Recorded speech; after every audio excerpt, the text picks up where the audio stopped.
Ainda sobre o termo glicemia, a gente tem algumas derivações para ela também.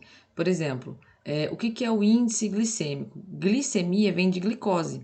Então, o índice glicêmico é o fator que diferencia os alimentos de acordo com a quantidade de moléculas de glicose, né, presentes em cada um desses alimentos, está relacionado com a glicemia. Então, por exemplo, que nem eu vou mostrar aqui para vocês, ó. Aqui eu tenho o índice glicêmico, tá, ó, da classe verde, que significa que é baixo, que é menor que 55, tá, ó. Então, por exemplo, se você tiver no meio do dia, assim, mole, se você comer um tomate, você não vai, tipo, muita energia. Não, não vai. Por quê? Porque o índice glicêmico dele é baixo. E a gente sabe que a gente precisa de glicose, porque glicose é energia, tá? Daí a gente tem um médio, né, índice glicêmico, que é entre 56 e 69, que daí são, né, os aqui da classe amarela, e, né, o alto índice glicêmico, né, que tá aqui a parte vermelhinha, tá? Então a gente precisa tomar cuidado também para não fazer excessos, né, para não cometer excessos, tá?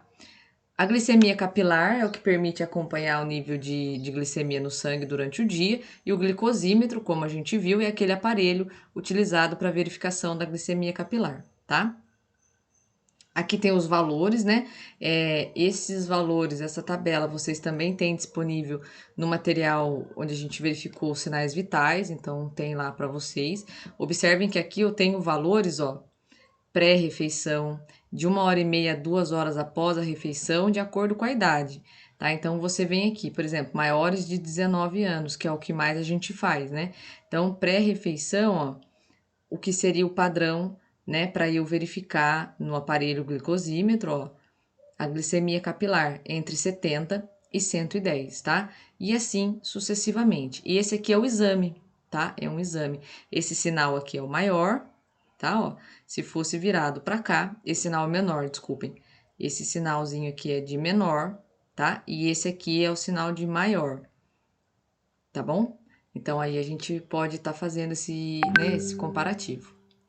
Aí a gente tem também, ainda utilizando o hipo e o hiper, a gente tem a hipotermia, né? Termia vem de térmico, né? Então, baixa temperatura. É uma queda significativa na temperatura corporal, né? Aqui, ó, menor que 35 graus Celsius. A pessoa pode morrer.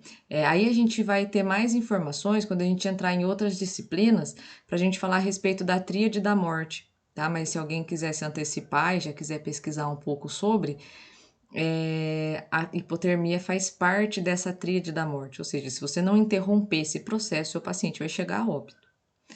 A tríade da morte é essa aqui, ó. Eu tenho hemorragia, com a queda de sangue, hemorragia é perda de sangue, né? Com a queda de sangue, eu vou ter o quê? Queda de temperatura, tá? E aí forma-se um ciclo com problemas de coagulação e acidose metabólica, tá? Então, esse é só uma prévia do que é a tríade da morte, mas só para vocês já irem se inteirando. E aí a gente vai ter o quê? A hipertermia, que é a alta temperatura.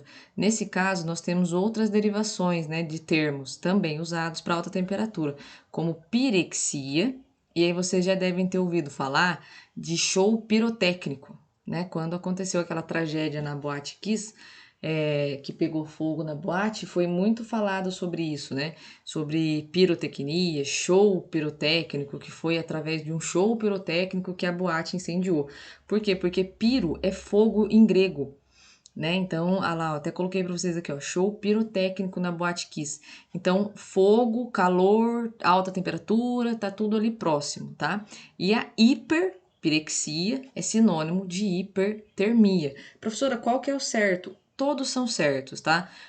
As pessoas podem estar utilizando um ou outro. Pode acontecer de você chegar numa determinada instituição e ser usado pirexia, né? E não hipertermia ou hiperpirexia, tá ok? Aqui tem os valores, vocês também têm, né, esses valores naquele material de sinais vitais, tá bom? Ó, então, fiquem atentos a isso.